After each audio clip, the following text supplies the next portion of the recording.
Kimichou. Aujourd'hui on se retrouve sur la chaîne pour un update lecture. Alors oui, j'en ai fait un il n'y a pas si longtemps que ça. Malgré tout, j'ai participé à un challenge au mois de mai et du coup j'ai dû lire pas mal de romans. Le fait est que du coup au total en mai j'en ai lu beaucoup. Ça va tomber mais attendez. Oh le prince cruel lâchu. Enfin bref, j'en ai lu beaucoup. On va essayer de faire ce qu'on peut dans cette vidéo mais je suis vraiment pas sûre de pouvoir tout traiter dans celle-ci. Vous risquez d'entendre du bruit parce que mon chéri a travaillé de nuit donc il est de repos le jour et comme par hasard son copain de geekery est présent donc enfin présent à distance. Donc du coup ça piailloute au casque. Je vais essayer de parler relativement fort, vous puissiez bien m'entendre mais je peux pas lui dire de pas jouer, le pauvre, on a chacun nos passions et il faut bien qu'il profite de la sienne. Le mois de mai je l'ai terminé avec cette relecture que j'ai fait avec ma petite Soli qui est donc le premier tome de la saga du peuple, je crois que c'est le peuple de l'air d'ailleurs le nom de la saga, mais enfin bref, le prince cruel de Holly Black aux éditions Rageux. Pourquoi est-ce que j'ai fait cette relecture, enfin pourquoi on a fait toutes les deux cette relecture, parce que c'était le cas aussi de ma petite Solène de Librement Addict avec qui j'ai lu ce roman, parce qu'en fait on n'avait peut-être pas tous les souvenirs, tout n'était pas présent dans notre mémoire pour qu'on puisse enchaîner sur le tome 2 et terminer cette saga, donc relecture s'impose. Ici on va donc suivre Jude. Jude est une humaine qui vit notamment avec sa jumelle et sa grande sœur parmi les humains, sauf que sa grande sœur n'en est pas une, c'est une faille. Un jour elles vont donc être amenées à aller dans ce fameux pays, royaume, contrée où il y a des failles et elles vont devoir essayer de survivre là-bas puisque désormais c'est là-bas que leur vie continue. Vous avez différentes personnalités, différents choix moraux ou immoraux, mais ici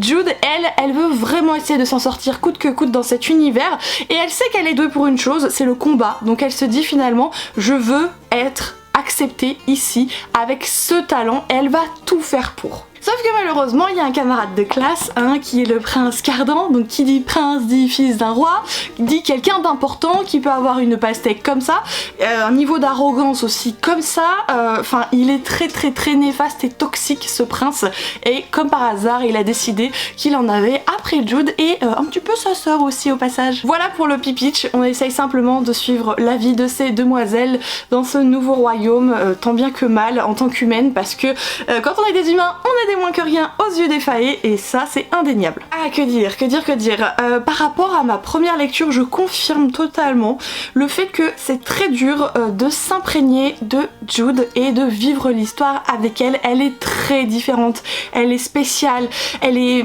pas méchante mais presque des fois, enfin elle a ce truc qui fait que c'est très dur d'essayer de se projeter en elle pour vivre l'histoire à fond. Mais plus on avance et plus on arrive à l'apprécier fort heureusement parce que sinon quand on n'a pas de lien particulier avec le protagoniste principal, la lecture c'est un peu compliqué quoi. Le prince Cardan, forcément j'apprends à le découvrir de plus en plus, c'est un petit peu comme Jude en fait, au début on peut pas le piffrer et petit à petit on a des explications, des choses comme ça, donc la crème, la pilule passe un petit peu mieux vous voyez. Et puis à côté vous avez des personnages que vous pouvez simplement pas piffrer ou à la base vous avez déjà justement ce truc de vous dire ah il y a une arnaque là, une arnaque. Effectivement l'arnaque elle est grosse comme ça. Donc j'aime beaucoup, il y a beaucoup de complots, c'est vrai qu'il y a pas mal de protagonistes, moi j'arrive à bien m'y retrouver sans souci, j'arrive à m'attacher à quelques-uns, pas beaucoup, mais en même temps ils sont quasiment tous détestables, c'est des faillés donc ils ont vraiment la pastèque quoi. Je vous en parlerai le mois prochain mais j'ai lu la petite nouvelle qui est le tome 1.5, l'histoire, enfin quelques petites choses selon le point de vue de Taryn. Taryn c'est la sœur de Jude et croyez-moi que ce petit recueil là de 50-60 pages il confirme ce que je pressentais pour cette vilaine fille, voilà. Étant donné que le tome 3 est sorti au mois de mai, j'ai décidé de continuer la saga Vampiria de Victor Dixon avec le tome 2 pour essayer d'être le plus à jour possible, le tout dans la collection R de chez Robert Laffont. Petite information, si jamais vous l'ignorez, Victor Dixon a prévu moult romans dans l'univers de Vampiria, 12 ont été annoncés. C'est pas forcément 12 livres qui font une saga, puisque là, la saga principale, enfin la première saga en tout cas, est terminée. Ce sont des trilogies, donc 4 trilogies parce que 4 fois 3 égale 12. Mais n'ayez pas peur si jamais vous êtes un peu crispé en vous disant ouais non il y a trop de tomes etc. Enfin c'est organisé en trilogie donc nickel. Vampiria c'est l'histoire de Jeanne de Froidelac, une demoiselle qui vit dans un univers où les vampires ont la main mise sur les humains en général et surtout le roi soleil ne vit plus et ne vieillit plus de toute façon depuis plus de 200 ans. Il est figé dans le temps puisqu'il est lui-même un vampire comme toute sa cour et tout l'élite l'élite de l'élite, le gratin, le pompon. Les humains sont donc des poches de sang ambulantes pour ces personnages-ci, sauf que ce qui va se passer c'est que forcément vous avez un petit peu un côté rebelle au bout d'un moment chez les êtres humains qui font qu'ils en ont marre de se faire piétiner. Outre le fait de devoir payer avec leur sang pas mal de choses, ils sont considérés comme des moins que rien, ils n'ont pas beaucoup de biens, c'est pas forcément évident pour eux. Un jour, il va y avoir un espèce de gros meurtre de la famille de Jeanne. C'est pas un espèce, hein, c'est un meurtre, tout simplement. Et ce qui va se passer, c'est que pour s'en sortir, elle va devoir endosser une nouvelle identité, une fausse identité. Elle va être propulsée directement dans une espèce d'école académie pour qu'elle apprenne les coutumes et mœurs dans l'objectif de servir le roi. Ça, c'est ce qu'on voit vraiment, sauf qu'en réalité, elle veut se rapprocher du roi pour se venger et le zécouiller. Le tome 2, on n'est plus trop dans ce côté vraiment académique apprentissage, on est plutôt au cœur d'une intrigue qui se déroule même à la ville de Paris. Et ça, mais ça, c'est... Ah, Victor, il est trop fort. Il est vraiment trop fort là-dessus.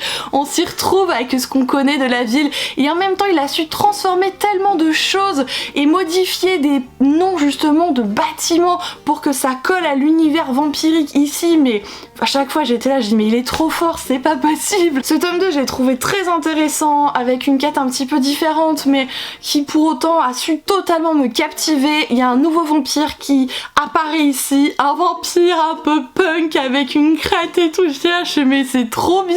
Vous savez, genre il a un trombone en guise de boucle d'oreille. Enfin, j'aime totalement son côté où il est vraiment dénaturé, où il est extraverti, rien à voir avec les coinsos de la cour. C'est incroyable, j'ai passé un excellent moment de lecture et vraiment je me retiens de ne pas me jeter sur le tome 3 que j'ai...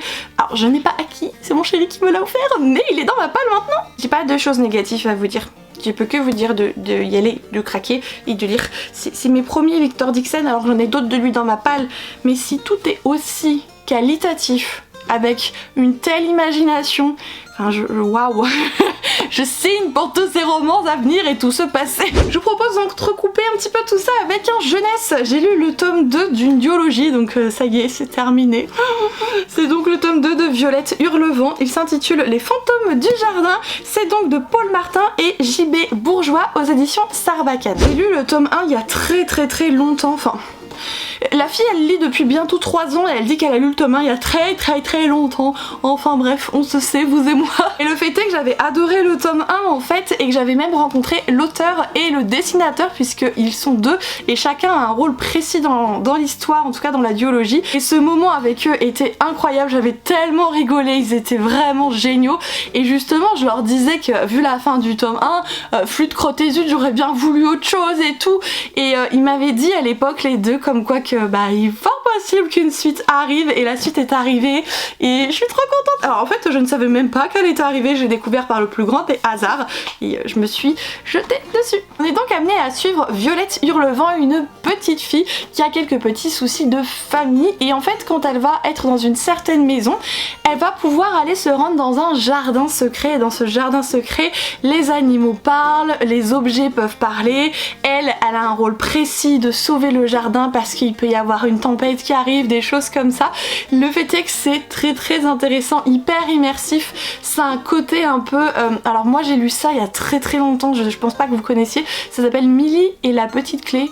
Millie et la clé, quelque chose comme ça. Enfin bref, je sais même pas peut vous dire le nom du truc quoi. En fait c'était pareil, c'était ce genre d'univers un peu comme à la Alice où finalement vous entrez dans un jardin et là-bas tout est différent et vous avez un rôle clé, et là-bas elle y va notamment avec son compagnon, son petit chien absolument super gentil, et ils ont des missions de tous les côtés. Et pareil ici, les noms sont très travaillés par rapport aux personnages, aux lieux, c'est très intéressant, c'est addictif, on se pose vraiment des questions comme Violette. On sent que c'est une petite fille, c'est ça qui est vraiment chouette, et comme je vous ai dit, le tout est merveilleusement illustré. Alors il a un style très particulier, le dessinateur, le graphiste, mais il n'empêche que je trouve ça super beau. En fait il dessine que avec des traits.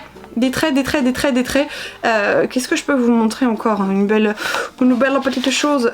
Oui, bon, ça c'est des petits animaux qui volent, mais enfin bref, vous avez vraiment le roman qui est ponctué partout de ces illustrations, et ça apporte un vrai plus pour moi. C'est vraiment beaucoup de cachet à l'histoire qui la rend encore plus immersive que ce qu'elle est. Le tome 2, je peux pas trop vous en dire par rapport à la fin du tome 1, sachez simplement que on est à nouveau dans le jardin secret et qu'il s'est passé autre chose et que Violette doit encore tirer les habitants du jardin de ce pétrin. Il est assez gros mais il se lit vraiment très facilement. Je pense que si voilà vous appréciez les univers de jeunesse avec ce côté vraiment nouveau monde, nouvelle quête, etc., ça pourra carrément vous scier et vous avez l'entièreté de la saga qui est donc disponible. J'ai quasiment tout lu dans le cadre du challenge et terreur qui est organisé par plusieurs demoiselles sur Instagram et du coup ça m'a fait lire je crois 8 livres en 15 jours. J'étais trop contente, je lis jamais autant, même si c'était une forte pression j'avoue. Et j'ai pu notamment continuer cette petite pépitas qui est donc le tome 2 des McCoy de Alexiane Thiel, j'allais dire de Lys, j'hésite toujours entre les deux. Ici c'est Alexiane Thiel aux éditions Hugo. Le tome 1 avait été un énorme coup de cœur, vous êtes beaucoup à avoir décidé de le lire une fois que je vous l'ai présenté et j'ai eu beaucoup de retours positifs par rapport à vos lectures, donc merci pour votre confiance et je suis vraiment trop contente que vous avez apprécié cet univers autant que moi. Cet univers du coup, quel est-il? C'est simplement un univers où une demoiselle va se retrouver un petit peu embarquée dans des histoires de clans en Écosse. La particularité c'est que c'est vraiment comme à l'époque, c'est-à-dire les hommes sont au-dessus de tout, il y a une certaine hiérarchie, vous avez un chef de clan, tout le monde lui doit le respect, il peut avoir la main mise sur la vie et la mort d'autrui, enfin bref, tout ce côté très strict et puis c'est même quasiment une dictature si vous voulez, et on a une héroïne qui va atterrir là-dedans, qui pour elle comprend pas trop ce qui se passe et finalement elle va se retrouver embarquée dans tout ce boxois. Le tome 2 c'est la suite du coup des deux personnages que l'on suit dans le premier tome, à savoir Caleb et Phèdre, et apparemment les tomes 3 et 4 qui sont sortis pour le moment, ce sont d'autres personnages que l'on va suivre. Autant je vous recommande cette saga, autant je vous demanderai de laisser Caleb en paix, because it's my book fan. Voilà, vous avez l'information, vous n'y touchez pas.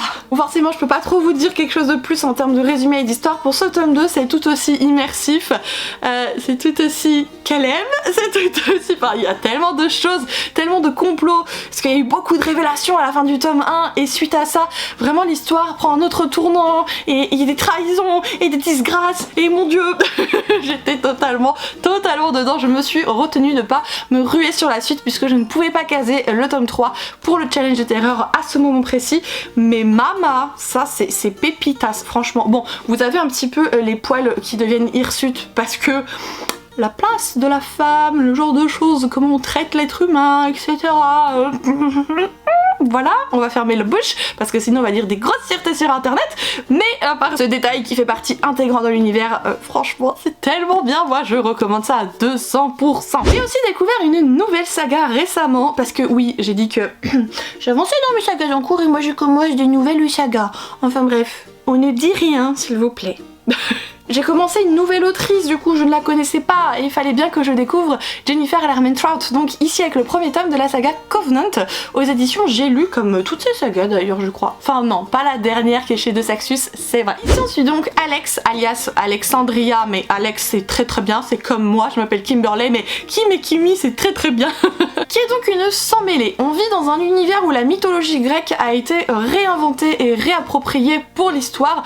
Vous avez ce qu'on appelle des sangs purs qui sont directement issus des dieux si vous préférez, pour faire très simple, et les sangs mêlés ce sont donc issus de la progéniture des sangs purs avec les êtres humains. Le rôle des sangs mêlés c'est soit ils sont sélectionnés, ils font partie de l'élite, ils sont entraînés et du coup ils peuvent aller chasser les démons, soit s'ils ne sont pas dans cette catégorie là, ils sont drogués toute leur vie et sont esclaves du coup des sangs purs. Autant vous dire que leur destin n'est pas très fun. Et notre héroïne est partie loin de tout ça avec sa maman, sauf que elles vont se faire rattraper par des démons et le fait est qu'elle va devoir retourner dans cet univers, notamment au alors je sais pas si on dit Covenant, je sais pas comment on dit. En fait c'est cette espèce d'école qui forme les personnes, les jeunes, à justement devenir l'élite de l'élite. Sauf que notre héroïne n'est pas n'importe qui, patati et patata et machin et bidule, enfin tout ce genre de petit pipitch qui peut paraître assez cliché, mais je trouve que c'est hyper bien travaillé. Parce que bon, on a des protagonistes masculins là-dedans, donc dans le tome 1 vous avez surtout Aiden. Vous voyez Caleb, vous voyez Aiden, vous courez. parce que moi vraiment je les adore. J'ai lu le tome 2 mais je vous en reparlerai ultérieurement. Il y a un autre protagoniste qui arrive qui s'appelle Seth. Bon lui je pense un petit peu, enfin je suis un petit peu, bref on va rien dire. Je sais pas pourquoi je vous en parle parce que je veux pas le dire, c'est le tome 2, mince. Il n'empêche que c'est très intéressant, qu'il y a beaucoup de complots, de révélations. Oui elle n'est pas de n'importe qui mais en même temps on a des explications et je trouve ça assez intéressant. Il y a de l'action assez régulièrement aussi, enfin ça se dévore. Je suis amoureuse de la plume de l'autrice, de la trame de cette histoire. Trop de choses extrêmement positives concernant celle-ci. Donc j'ai hâte de poursuivre avec le tome 3 dès que ce sera possible pour moi. Je ne sais pas quand. De toute façon là je vais choisir ma prochaine lecture puisque j'ai terminé la dernière en cours. Ah on va passer à une déception. Une déception mais c'est très dur de vous expliquer pourquoi. C'est donc ce roman-ci, à savoir Steam Sailors, le premier tome Héliotrope de E.S. Green aux éditions Gulfstream. Il faut que je vérifie parce que je ne suis pas sûre à chaque fois des informations que je dois checker sur la couverture du bouquin. Ici on vit dans un univers où il y a une espèce de grande fracture entre l'univers classique qu'on connaît et plutôt celui-là qui est dans les airs. Notre héroïne évolue plutôt là où on est, hein, classiquement genre en bas, c'est-à-dire le bas monde, c'est comme ça que ça s'appelle, sur terre quoi, pas dans les airs. Elle a des conditions de vie très précaires, elle essaye de s'en sortir autant que possible, mais un jour, il y a des pirates de l'air qui s'amènent, et elle se réveille sur leur bateau, l'héliotrope, en plein dans les airs, chose qu'elle trouve absolument incroyable et en même temps elle panique un petit peu de se dire qu'est-ce qui va m'arriver quand même, hein. Il faut savoir avec cette fracture des univers c'est que ça fait suite à l'extinction des alchimistes. Les alchimistes c'était des personnes vraiment très précises qui du coup pouvaient utiliser et manipuler l'alchimie et le fait est que la quête des personnes de l'héliotrope c'est de les retrouver. En tout cas apparemment ils se seraient sauvés et cachés dans un endroit très précis et ils aimeraient vraiment mettre la main sur ces personnes. Voilà un petit peu le résumé pour la trilogie, c'est en 3 tomes donc pour cette histoire-ci. Et même s'il y avait tout pour me plaire, sincèrement il avait beaucoup de choses pour me plaire, et ben ça ne l'a pas fait. Pourtant il check vraiment toutes les cases, enfin héroïne intelligente, intrépide, équipage de pirates qui est vraiment génial, vous avez vraiment le gros, la grosse patate là, le gros gentil, vous avez le gros con, vous avez, enfin vous voyez vous avez toute cette panoplie, il y a tout pour checker. L'histoire est hyper intéressante, la quête l'est tout autant, mais bah je sais pas, j'ai pas ressenti ce truc qui me disait que j'ai envie de lire, j'ai envie de poursuivre l'aventure, etc. Le roman pour moi coche toutes les cases dont j'ai besoin dans un livre. Pour autant, je me suis pas sentie embarquée et c'est très frustrant puisque je ne sais pas réellement pourquoi. Par contre, il y a des personnes qui ressentent aussi tout le contraire, c'est-à-dire que eux ont totalement apprécié, sont totalement accros, etc. Je pense à Mélanie de Strawberry Books qui adore cette saga et qui à chaque fois rend un petit coucou à l'autrice dès qu'elle la voit en salon. Mais voilà, je sais qu'il y a aussi d'autres personnes comme moi qui y ont rien de spécial à reprocher mais qui n'ont simplement pas accroché, ce qui est du coup mon cas. Puis bah oui mais lui je l'attendais beaucoup, alors du coup dès qu'il arrivait à la maison je l'ai croqué.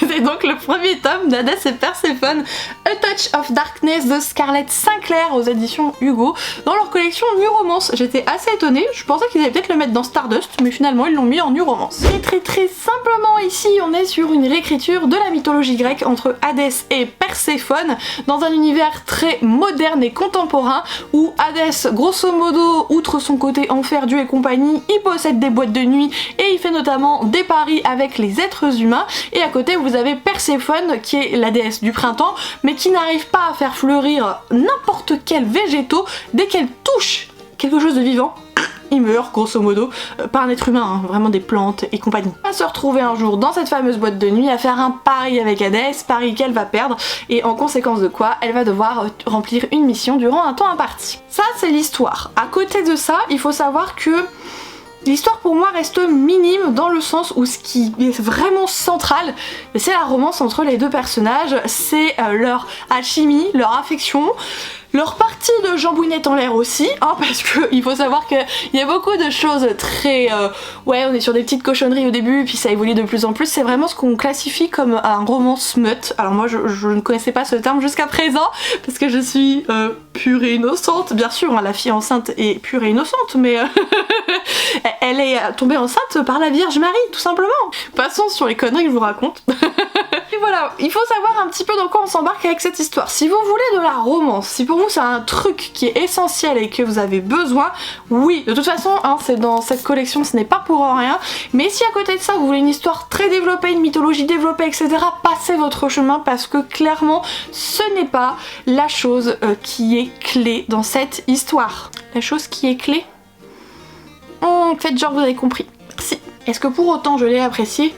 Mais oui, je l'ai trouvé vraiment super bien. J'étais à fond dedans. Je kiffe Hades, troisième book boyfriend du coup de cette vidéo. Enfin, j'ai adoré, mais je conçois totalement que ça ne puisse pas plaire à tout le monde, bien sûr. Mais enfin, dès qu'il y a de la mythologie, même si elle n'est pas principale, moi ça me permet de me sentir bien dans l'univers en fait, tout simplement. Et là mais j'ai pété mon casque avec ce bouquin. Du coup j'ai reçu le tome 2 de la maison édition récemment. Autant vous dire que lui et moi on se regarde, j'hésite beaucoup là à le commencer justement. Coucou toi. Franchement Hades et Perséphone, enfin Hades quoi. Hades ouais. On est sur des critiques littéraires de qualité aujourd'hui, je ne sais pas ce que vous en pensez. Il reste encore 4 romans quand même, mine de rien. Bon, on va enchaîner encore avec de la new romance. Oui, j'ai enfin lu un roman de Colleen Hoover, à savoir Cœurs et âmes, ici. Hugo, new romance, comme celui-là d'avant. Et comme celui-là d'après. Ici, on va donc suivre Beya et Samson. Beya est une demoiselle qui vit dans une situation très précaire avec sa maman. Sa maman qui clairement ne remplit pas son rôle, bien au contraire, qui est à fond sur la drogue, entre autres choses. Et il va se passer quelque chose avec sa maman qui fait qu'elle va être obligée de se rapprocher de son père, qu'elle ne porte pas dans son cœur, avec lequel elle a ressenti un abandon vraiment très important. Mais pour cet été, avant qu'elle ne puisse rentrer dans l'école à laquelle elle a été sélectionnée, elle est obligée de partir le voir. Là-bas, elle va faire la rencontre de Samson. Samson est un voisin, un jeune homme qui est très mystérieux, très charismatique. Leur rencontre est totalement pépite. Le quiproquo. Franchement, on n'en voit pas souvent des comme ça, j'avoue. Et les deux sont vraiment des personnes renfermées, des personnes détruites par la vie. Et ils vont petit à petit s'ouvrir l'un à l'autre, et plus ils vont s'ouvrir, plus on va découvrir des choses, et plus des choses vont leur tomber dessus. C'est très rapide parce qu'il est pas très gros, mais pour autant c'est une sacrée claque. J'avais les larmes aux yeux à la fin de l'histoire, et très clairement je ne sais pas si c'est Colleen Hoover qui fait toujours ça ou pas, mais il y avait beaucoup d'émotions pour moi à la fin du roman, mais surtout ça n'évolue pas forcément comme on le souhaiterait, et je trouve ça assez intéressant que finalement l'autrice prend certains chemins qui n'est pas le chemin le plus évident, vous voyez ce que je veux dire, et qui fait que nous on est là genre en mode je comprends mais non quoi.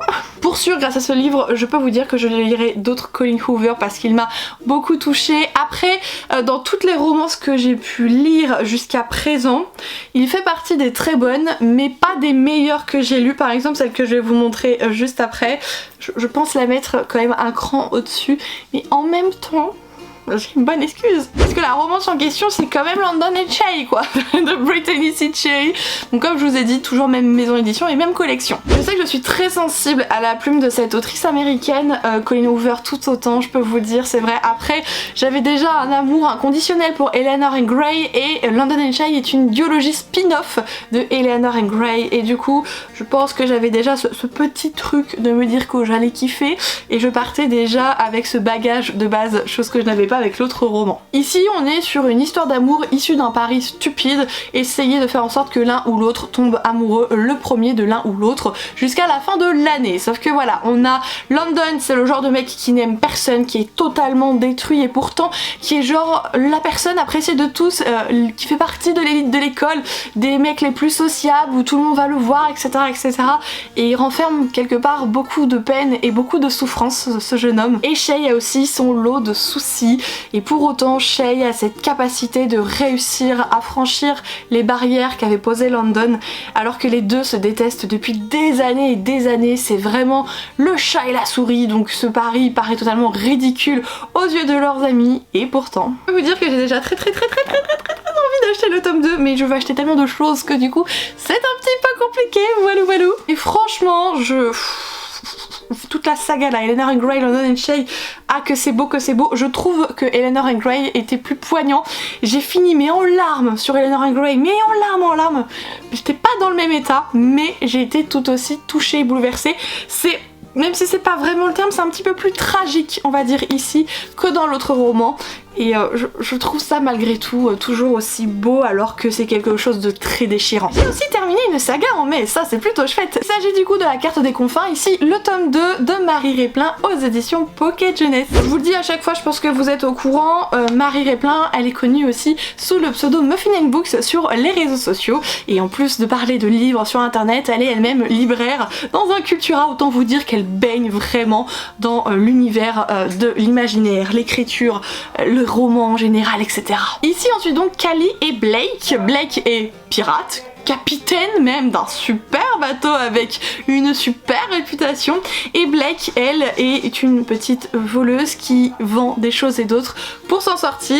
Et un jour ce qui va se passer c'est que il va être obligé de faire alliance Blake avec Cally pour obtenir certaines informations, car pour lui le seul but de sa vie c'est de trouver la carte des confins pour justement aller dans ces fameux confins qui est la quête ultime, le Graal vraiment pour un pirate. Il se passe des choses et d'autres dans le tome 1, la fin du tome 1 on est genre boum oh my god, et du coup après on entame le tome 2 avec ce côté boum où on apprend un petit peu à accepter ce qui s'est passé tant bien que mal. Donc vraiment la quête se poursuit de la carte des confins et surtout la partie confins devient réelle, et là je ne suis pas forcément tout à fait d'accord avec les choix qu'a fait Marie, c'est-à-dire qu'il y a des personnages je ne voulais pas qu'on y touche, mais genre je ne voulais pas qu'on y touche. Qu'est-ce qu'elle a fait? Un carnage, c'est pas possible. Mais bon, ça c'est moi et ma petite crécrice de fille qui appréciait les personnages et qui n'est point d'accord avec le choix de l'autrice. Vilaine Marie, très vilaine. Mais j'apprécie toujours autant les deux protagonistes qui, encore une fois, sont des personnages qui ont leur souffrance, leur passé, qui ont du mal avec certaines choses et qui petit à petit vont se pousser l'un et l'autre à donner le meilleur d'eux-mêmes et apprendre à accepter ce qui s'est passé dans leur vie pour pouvoir justement continuer à avancer. Je suis un peu triste de l'avoir fini parce qu'en fait elle s'est vraiment mangée, je m'y attendais pas du tout. Vous l'avez peut-être déjà lu parce que à la base elle avait proposé cette duologie sur Wattpad, Marie, à l'époque. Moi j'ai jamais lu sur Wattpad donc je peux rien vous dire, mais ouais, l'univers de la piraterie avec de la magie dedans, enfin les deux cumulés quoi, oh là là là là, c'était vraiment, j'ai adoré. Je comprends qu'il y a des personnes qui sont un petit peu moins fans parce qu'en fait il faut savoir que la romance est vraiment principale dans l'histoire. Le côté pirate, le côté quête, ça reste vraiment plutôt ce qu'on souhaite faire, là où Marie nous guide, mais la romance reste vraiment le truc de l'histoire quoi. Et le dernier roman, est-ce que si je vous dis que c'est encore une nouvelle saga, vous allez me taper? Mais non mais je l'ai dans ma palle depuis longtemps, donc du coup on peut dire que c'est très bien ce que j'ai fait. Non, c'est pas très bien. Mais si, c'est très bien. J'ai commencé une nouvelle trilogie, voilà. Mais je sais que beaucoup l'ont adoré, hein. Attention. Il s'agit de La couleur du mensonge de Erin Beatty, je ne sais pas, aux éditions Lumen. Alors attendez que je me souviens, puisqu'en plus vous connaissez Lumen et leur particularité à faire des résumés assez spoilants et très longs. Bon, je m'en fous, je l'ai lu, mais je vais essayer de vous synthétiser tout ça. Ici, on va donc suivre le personnage de Sage. Sage évolue dans un univers où pour que les femmes de son rang, tout du moins le rang qu'elle occupe depuis que son oncle l'a repris sous son aile puisque ses parents sont décédés, fait que grosso modo pour s'en sortir il faut être marié avec un très bon parti. Le meilleur moyen d'avoir un super bon parti, en fait c'est d'aller voir une marieuse. Elle va donc vous poser des questions, voir un petit peu comment vous êtes et trouver un parti avec lequel vous serez en adéquation, sachant que le but c'est pas que vous soyez heureuse, hein, c'est juste que vous correspondez aux critères du monsieur quoi. Elle va donc aller voir la marieuse et ça va pas forcément se passer comme prévu, hein, voilà, Sage est très atypique comme demoiselle par rapport à ce qu'on attend des femmes à cette époque, et le fait est que plutôt que de lui proposer un mari, la marieuse va lui proposer de devenir son assistante et un jour de devenir à son tour marieuse. Je sais plus à quelle fréquence c'est, mais en tout cas assez régulièrement vous avez les plus belles demoiselles de la région qui se retrouvent au sein du royaume avec d'autres demoiselles, d'autres marieuses pour justement trouver le bon parti, et le but de notre héroïne avec cette marieuse c'est de les accompagner là-bas. En parallèle il va donc y avoir certains combattants, guerriers qui vont les accompagner et les protéger parce qu'il se passe des petites choses. Mais le fait est que Sage, pour pouvoir vraiment remplir sa mission, ne va pas y aller en tant qu'assistante de marieuse, elle va se faire passer elle-même pour une des demoiselles à marier. On a vraiment ces deux points de vue qui sont abordés, donc c'est super intéressant. Celui plutôt de la garde où ils essayent d'avoir certaines informations par rapport à certains complots, et celui de Sage où elle essaye elle-même aussi d'avoir des informations puisque c'est sa mission première. Et il y a tellement de quiproquos, de manipulations et de complots pour finir en apothéose avec une petite touche d'amour aussi, enfin... Waouh, j'ai trouvé ce tome 1 vraiment génial. Je me suis attachée à Sage, je me suis attachée à un certain personnage masculin également. Il y a des choses que j'ai pas vu venir, ou alors je les ai vu venir 2 chapitres avant la révélation, et quand il y avait la révélation, même si je m'en doutais, il a fallu que limite je tombe de ma chaise parce que j'étais sur le cul et que elle ne pouvait plus me retenir, voilà. Mais franchement, elle est pas toute jeune cette traduction, enfin c'est pas un des romans les plus récents qui est, c'est un roman qui a 5 ans en termes de traduction en français, et mais waouh, ça match tellement bien, mais tellement bien. Donc pareil, c'est un des livres dont je recherche le tome 2 en occasion actuellement, j'ai un peu de mal à les trouver, donc peut-être falloir que je l'achète en neuf, mais c'est... voilà, j'adore. Complot politique, intrigue, messe basse, fille qui scrape le chignon, enfin il y a tellement de choses positives. Je découvre aussi du coup la plume de l'autrice, une plume d'ailleurs qui a totalement su m'embarquer et me charmer. C'est en étant à bout de souffle que je vous dis que j'ai terminé de vous présenter tous ces romans. Je n'ai pas pu rentrer beaucoup dans les détails, même si j'ai réussi à dire l'essentiel de ce que je souhaitais, dans la mesure où il y avait beaucoup trop de livres. N'hésitez pas à me dire comme d'hab en fait si vous en avez lu certains, ce que vous en avez pensé, si vous êtes d'accord avec moi ou pas. Il y en avait vraiment un seul où j'ai été déçue, vous l'avez compris. Tous les autres j'ai accroché, autant de l'imaginaire que de la new romance, que du jeunesse, donc je suis contente, j'ai pu vraiment avoir une panoplie de genres ce mois-ci, enfin le mois de mai. En termes de lecture, c'est super chouette. J'espère que vous aurez passé un agréable moment en ma compagnie. Moi toujours, je l'avoue, c'est vrai, même si j'ai un rythme qui fait comme ça et qui va continuer de faire comme ça puisque baby arrive, mais je suis toujours vraiment impatiente de tourner mes vidéos, un peu moins de les monter j'avoue, mais ça n'empêche. D'ici justement une autre vidéo, surtout prenez soin de vous les Kimichou, je vous embrasse très fort et on se dit du coup à très bientôt. Ciao tout le monde.